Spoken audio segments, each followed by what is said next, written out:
Welcome to the Alcohol Free Life podcast, brought to you by thesoberclub.com. I'm Janey Grace. This is for you if you've quit the booze or you'd like to, or maybe you're just sober curious. I'll bring you tips and motivation without any judgment, and there'll be inspiration from experts, quit-lit authors, and sober heroes.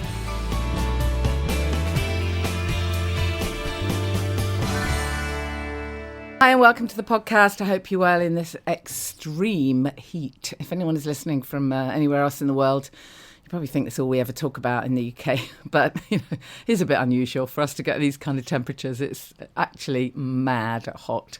And it seems terrible to whinge about it. But actually, the truth is, I don't like the heat that much. I find it, I can't get anything done. It's just a bit exhausting. Anyways, I hope you've had a good week. I had a wonderful weekend last weekend. We had a day for our sober coaches where we did some great stuff together, and then Sober by the Sea, where the weather was kind but not ridiculous. So that was really lovely. And Michael came over. Michael, happy without the hooch. So it was really lovely to see him. Don't forget, if you're interested in one of those events, we've got another one coming up in August. We also have Family Constellations, Sunday 17th of July. And then just a heads up for anyone who is interested in the Sober Coach training, that's going to be happening at the end of September and then continuing onwards. So just drop me a message if that's something of interest. I just wanted to share with you a little post that popped up in our Sober Club Facebook group, because I thought this kind of sums up so much of what happens for people when they first stop drinking. Because particularly when the weather is nice, oh my God, what a trigger the sunshine is for people who haven't been sober long. It's almost as though, wow, that's it, sun's out, need to get to the pub garden or need to crack open a bottle at midday. It does something odd to us when the sun comes out. It's such strong associations with booze. And yet, actually, the reality of it is, it's really bad for you to drink when it's hot. It's hot to the extent that if you've got any kind of health considerations, you've actually really got to be careful with this kind of heat. So adding in alcohol to the kind of dehydration possibilities is not a good idea. Anyway, someone wrote on our Facebook group, I'm starting a new job in September and just met with my colleagues who had a team day and dinner. So I thought it'd be really good for me to meet up with new people in the social environment. They clearly had no idea of just how much of a trigger this would be for me. But I'm so happy to report that I navigated it all, and I navigated my elephant into the path I wanted to follow. That's a reference to my book where I talk about the unconscious mind being like the elephant that wants to go in a certain direction. She says, alcohol-free drinks in the pub where they did naughty by the glass. How cool is that? And then some fizzy water with the meal. At one point, someone asked me if I didn't drink. I hesitated for just a microsecond, and then I said, no, I don't. I'm so proud of myself as I've fallen for this wine witch trap so many times. I wasn't even driving, so it was a massive win. That irritating voice can just do one. It was around a lot, but you know what? I think I'm getting there. Isn't that brilliant? That just really sums up that kind of thought process that we go through. And nothing will have gone wrong with that scenario. No one will think any the less of her for not drinking. They'll probably be secretly massively impressed. So, just be authentic, be who you are. If you've made this decision for you, and I really hope you have, then go for it. Absolutely. Don't be swayed just because other people are drinking any more than you'd be, swayed by someone else eating a burger at a barbecue. If you're a vegetarian, it's just not your thing, right? So no need to feel triggered just because the sun's out. I know it's easy to say, but keep playing it forward. That's the trick, isn't it? Really. Today's guest, I thought I did an interview with this guy for the other radio show that I do for UK Health Radio, and then I thought, hold on a minute, maybe not everyone will hear that, and there is a section of this interview that you have to hear. So I thought I'd play this clip. Just recently, I know I've said lots of times that I've been, working in the kind of area of natural health and well-being for years and years and years and years. And you all know that the missing link for me was the alcohol piece, the fact that I just was stepping around that damn great elephant in the room. using the word elephant in a different sense. And yet, I thought that there wasn't much I didn't know really about supplements and good nutrition. And in the last few weeks, I honestly feel like I've my mind has been blown really. I've kind of scaled up a few notches, and it's all because of this awesome guy, Clive De Carle. I just think his work is absolutely amazing. He has really done the research on the supplements and the minerals. And yes, it is easy to say, well, you know what, if we have a good diet, we won't really need anything. Just eat well and you don't need anything. I just don't believe that anymore, partly because, we don't have the soil we used to have. So unfortunately, we do need some supplementation. That's actually the bottom line. So I personally am using these supplements from Clive. So I thought I can't not share this with you. It's so fascinating. And if you do want to buy any of these supplements, I've got a little affiliate link. I'm completely transparent about that. So I have like a little link that you can click on. You can buy your supplements. I get a few pennies back, and I'm putting that straight into our Sober Club Give Back Fund. And that's where we can help people who may need some kind of coaching or whatever it might be, and they don't have the funds. So, it's kind of a win-win-win. But anyway, if you look at the show notes, you'll find the information, you'll find the link to buy the supplements. If you go to thesoberclub.com, you'll see an article there about supplements. And again, my other website, imperfectlynatural.com. I'm talking about it all the time because I really believe it's made a massive difference to me over the last few weeks. I've had just a few little things going on, and just being able to hook up with Clive and hear some of this stuff and use his supplements. I really think it's made a massive difference. So enjoy the interview. Clive De Carle is a health educator. He has been doing this work for a long time. He really knows his stuff. So we're just going to go straight into a clip from the interview. I realized that there are only a few things, a few minerals, vitamins, essential fats, and amino acids that we actually need. And, 10 years ago, I had a website which had over 100 different supplements on it. My current website, I've slimmed it right down. Yeah, I love the fact that you have made it really, really accessible, because you're right. And sorry to interrupt you, but I think this is so important because over the years I've been kind of working in this field, I've always found it just exhausting to try to determine which supplements you really need. And if you're not careful, you can end up taking 50 or 60 different supplements 4 times a day. You're just going to be rattling. No one can really do that. It's exhausting, isn't it?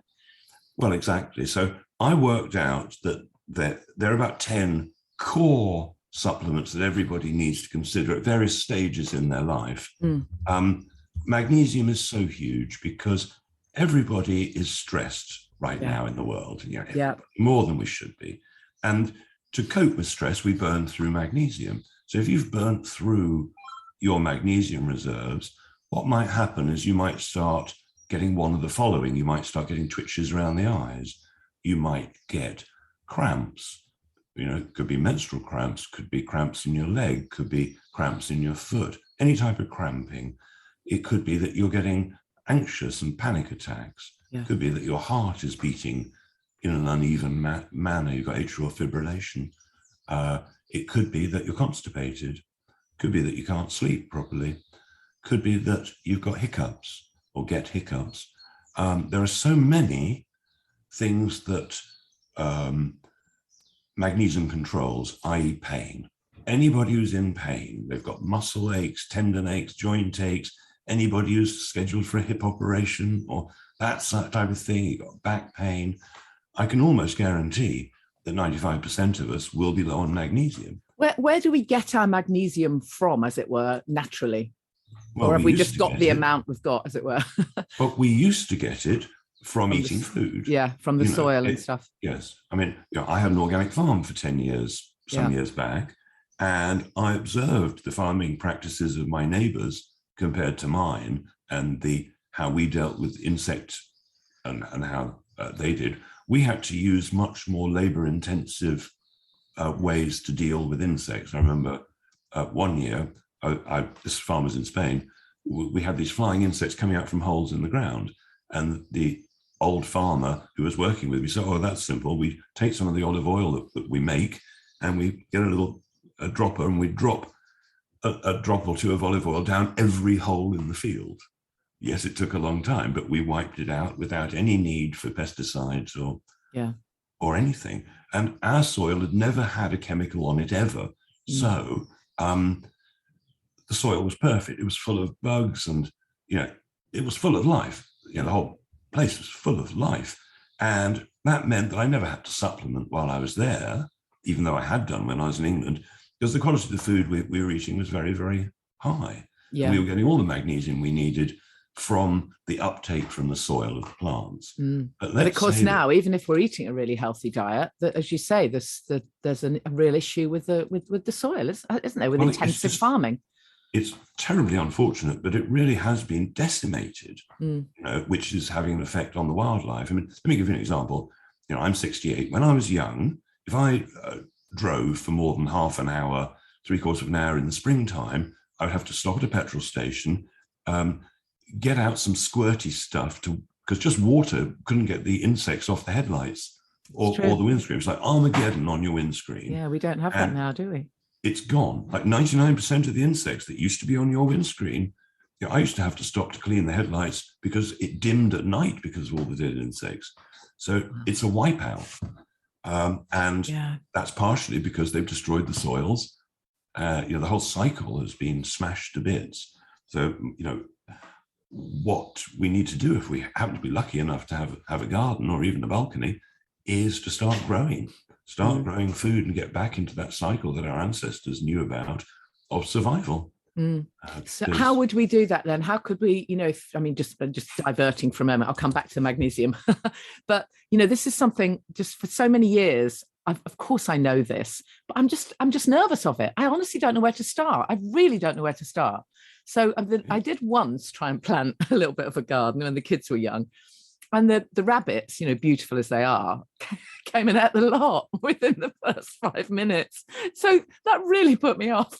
So now I'd much rather do something on a really small basis. So I quite like the idea of a pot or a bag or something, just to give me a bit of confidence. So where could I start?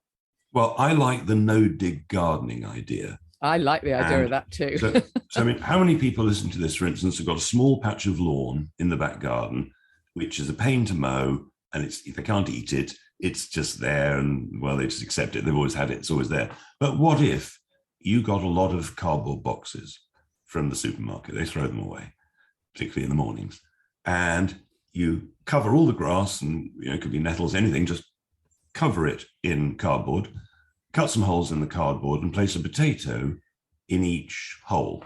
What, an actual potato? An actual potato, yes. Sorry, you're going to have to spell this out because I told you I really don't know what I'm doing here.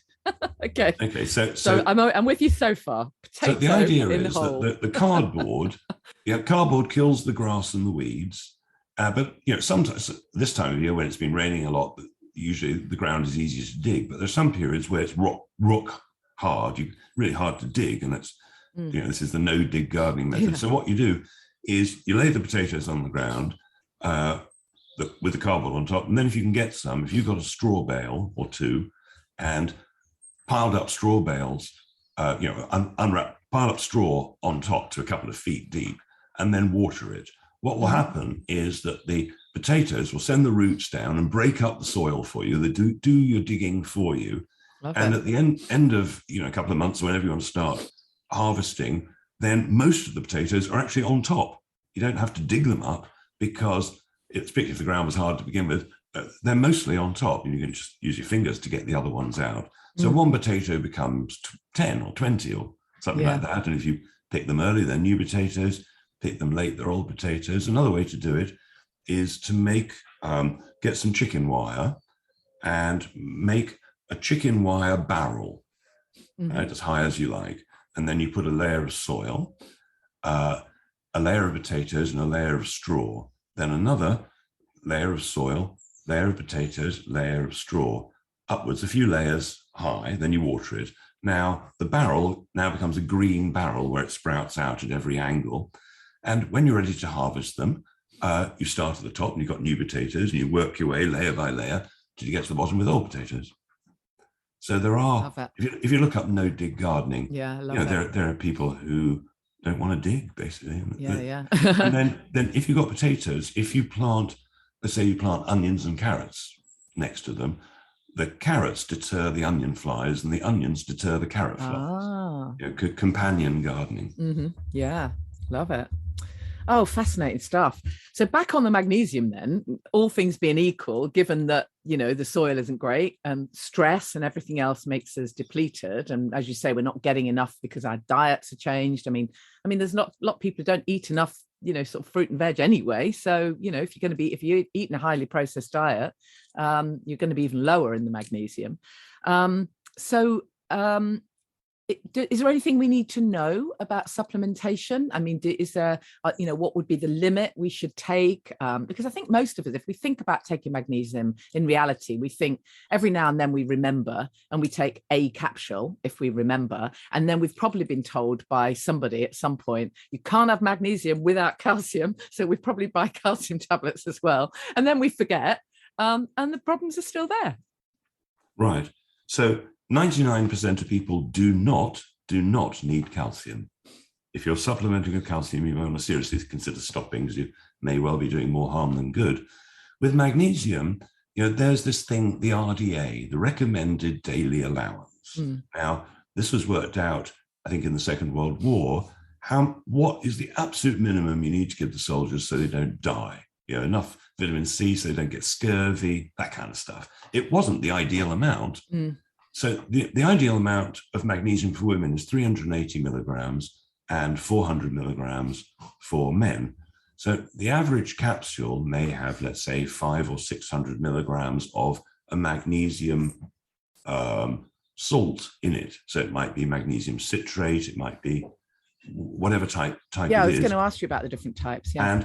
But the amount of elemental magnesium in one 500 milligram capsule may only be, let's say, 100 or something like that.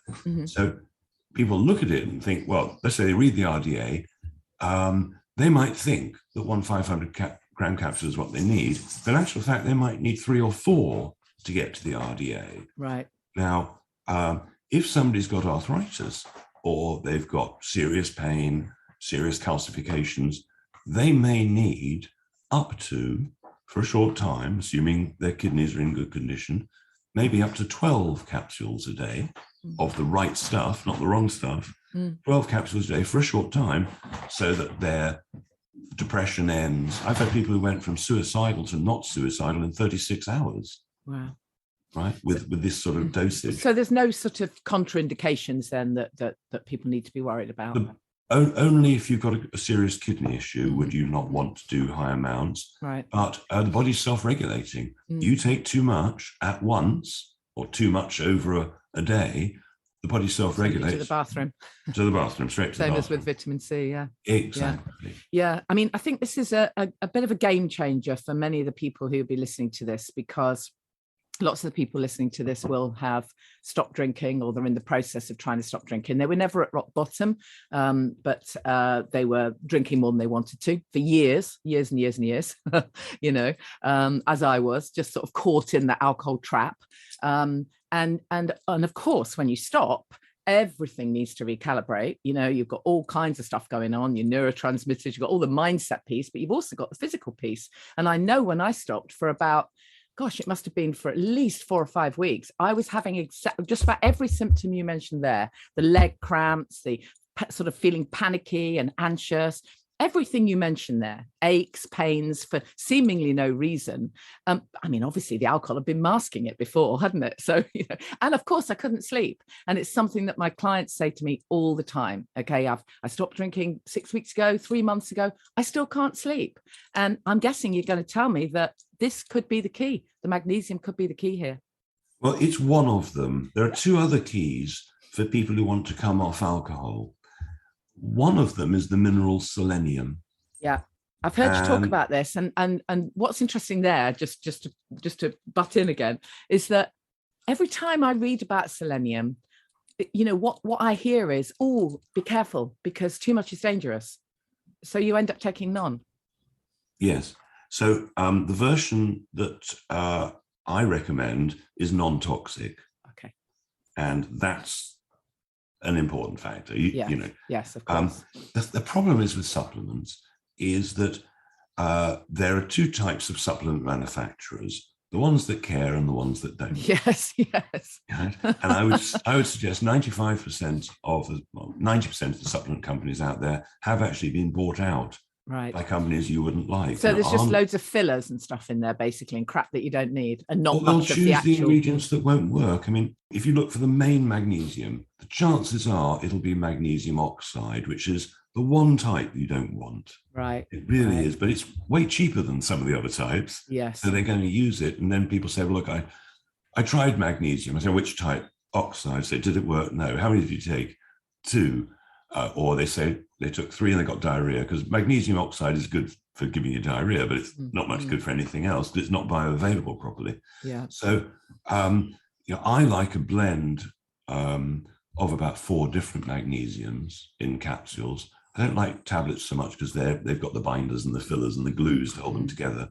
So, as pure a capsule, I ended up buying a couple of encapsulation machines so that we can make our own products cleanly, because 2 ways to make products. For instance, you can run the machine fast, but to do that, you need to add slippery powders to make it run through quickly, or you can run it slower, and then you don't need the slippery powders. So we try in all cases to, even if we do have to use a slippery powder, we'll use something natural rather than something unnatural.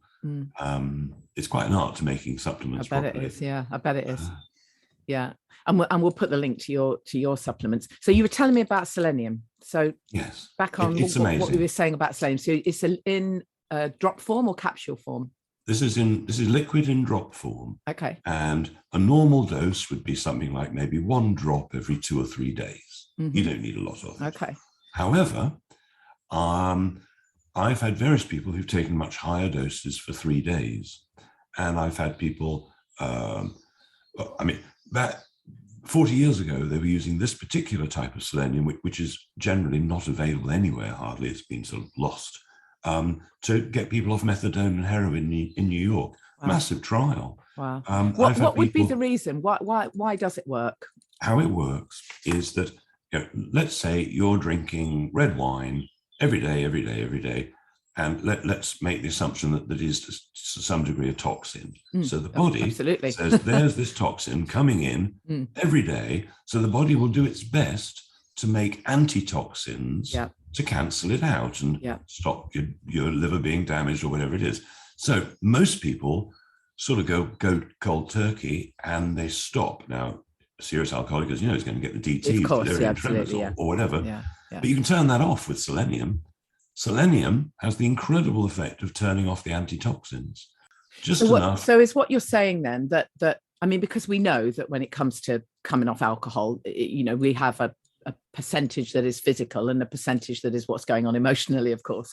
But am I right in thinking that what you're saying is, if you were to have something like the selenium, it would make the miserable effects less, so you're not going to crave something to stop the hideous feeling as much. It's one of the factors. Another factor is amino acids. Yes, absolutely. If we look at 30% of the population, and I include myself in it, 30% of us are addicts or have the potential to be addicts. We can easily, I'm probably more of a chocolate addict, but we can all do that. So it turns out 30% of us don't have the full quotient of dopamine receptors in the brain that the other lucky 70% have. Yes, which is why we're seeking it all the time. Yeah. Well, exactly. But so what fills the gap can be the essential amino acids, i.e. the ones you have to get from outside, your body can't make. Let's assume that an awful lot of people who have a problem with drugs or alcohol probably aren't feeding themselves as well as they should be. Absolutely. I was just about to say that. It's so important, isn't it, to get the good nutrition right?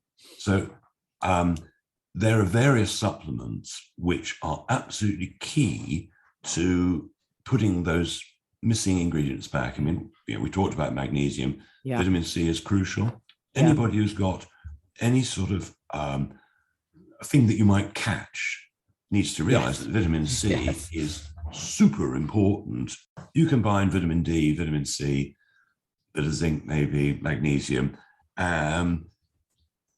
Then there are a few other things. Yeah, that's fantastic. I love that. I love the fact that you've kind of curated the information, haven't you, so that it's a bit more accessible for people. Because you're right, you can go off on a tangent, even if you think you know quite a lot about this stuff. On that note, we can't ignore how our mind affects our body as well. And I'm guessing you would say that having some form of whatever it is, whether it's relaxation, whether it's meditation, obviously getting out into nature, is also a hugely important part of this. It's massive. We're supposed to be, I think, sort of naked-ish, barefoot, out in the sunshine, eating wild food. That's what we're supposed to be doing. But the power of the mind is extraordinary. My favorite example was a few years ago. At that point, I was working with the spooky frequency devices like Rife frequency generators. And I wired up 4 of them. And this guy came to me and he'd got eyesight issues, poor eyesight, total brain fog, and he was in pain. So an hour later, he's my happiest client, totally fixed, right? His eyesight's clear, his brain's clear, pain's gone. And I glance over and I've forgotten to turn the machines on. Wow. It was all him. All him. Yeah. That was one of my best results. It's amazing, isn't it? Yeah. I love Dr. David Hamilton. I'm sure you're aware of his work, but he talks about the placebo effect, the power of the mind. And that's how he got into doing the work he does, because he was working for a pharmaceutical company and he found that, he was mixing his little atoms and all the rest of it. And they would do their trials to give the same number of the drug to the people with they all had the same issue. And if, let's say, 80 people reported that felt better from the drug, 79 reported they felt better who'd only had the placebo. Yeah. And that's what got him thinking, hold on a minute, there's something else here. It's because they had the expectancy that they would get better. One of the problems is we're using negative thoughts in our brain. Yeah. And we really, because I do believe that what we think happens. Absolutely. We're creating a joint our reality. Thoughts create our reality, yeah. Well, they do. And so most of us actually need to take ourselves under control. With myself, I used a post-it note. I realized some 15 years ago that one of the mistakes I was making was I was making assumptions about things. And I was running my life on an assumption rather than a fact. So I put this little note which said, do you know what you're thinking is true? Yeah. Or is it an assumption? Yeah, exactly. I love that. Well, it worked for me because I was living a more miserable life because I was assuming it was all going to go to shit. Yeah, exactly. Yeah, exactly. Whereas, we can literally ask, is that actually true? Yeah. And stand and be the wise guru. Actually, from that place. Yeah, completely. So, anyways, I could obviously talk to you for absolutely hours. Is there anything else that you would like to add, particularly for people who are, in these early stages of stopping drinking, when everything has to kind of get itself back into some semblance of order? Well, when I was doing the hypnosis, I used to help a lot of people come away from addictions. And if I was doing hypnosis, I would have them imagine themselves with all their mates and they're all drinking and they're in a crowded room, but there's you not drinking and looking really happy or drinking some water. Yeah, exactly. Pre-think what you're going to do in a difficult situation when you're pressured by the friends. What are you going to have that thought out already? Oh, I've brought my bottle of sparkling water. Yeah. Or great alcohol-free drinks. Yeah. Whatever works. Yeah. But I would say don't be scared of trying several supplements at once. Wonderful. So, well, I could honestly, genuinely talk to you for hours. You'll have to come back. We'll come back, Clive, because I know there'll be probably lots of people have got questions and stuff. So maybe you could come back and do another interview for us. So I'll put those links down. And I really appreciate your time. Thank you for doing all the amazing work that you do. I absolutely love it. I love the fact that you're so passionate about this and just helping so many people. It's amazing. Well, I do it for fun. There's not much more fun than somebody saying, I'm not in pain anymore. Yeah, like that, exactly. It's about as good as it gets. So Lovely. I'm doing it for totally selfish reasons. Thank you, Clive. Appreciate it. Thanks very much. So thank you, Clive. I know we'll have you back on the podcast at some point. And as I say, the link to buy those supplements, if you're willing to use my link, there's a little click back that goes back to fund a few bits and bobs in the Sober Club. So it's a win-win. It would be lovely if you wanted to do that. And the info is all in the show notes, or you can go to thesoberclub.com and click on the blog post, which is about supplements. Also, I meant to tell you that I'm the guest on a podcast this week with Tom Waller. He's actually a chiropractor, and he's interviewed me. It was a really interesting interview, quite fascinating, kind of a few different angles on there. So have a listen to that if you get a chance. Oh, and the other hot bit of news that I almost forgot to tell you, reminded myself because I mentioned Tom is one of the speakers, and so am I, at another TEDx event. I mean, I did my first one, liked it so much, I thought I'd do it again. Most of you know my first TED Talk was called Sobriety Rocks, Who Knew? And, there's something magical about TEDx events. There really is. If you've never been to one before and you can get to the event live, it's going to be in Doncaster on Saturday, 22nd of October. It'll be amazing to meet some podcast listeners. So check it out. But it's going to be very exciting. I'll reveal more in due course about what my talk will be and all of that stuff. And I'll probably have some kind of event in the lead up, and some of you will get a chance to hear it because, got to practice it, right? So that's my other bit of exciting news. So just a reminder then, Family Constellations is on July the 17th in Hertfordshire.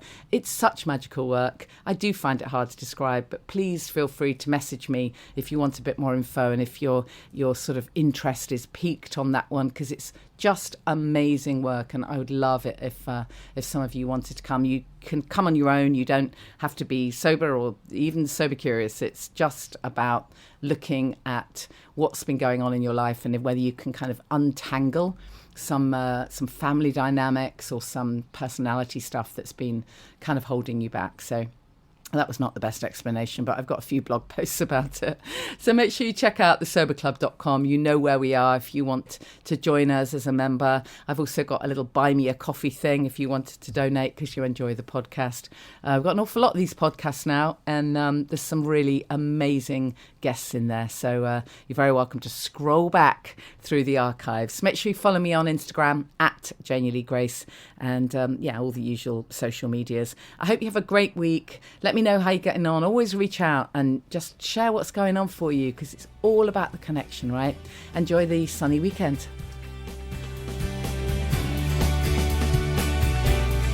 Thank you for listening to the Alcohol Free Life podcast, brought to you by the Sober Club. Please rate and review. And if you want support, accountability and inspiration, and you want to live your best life without the booze, check out thesoberclub.com.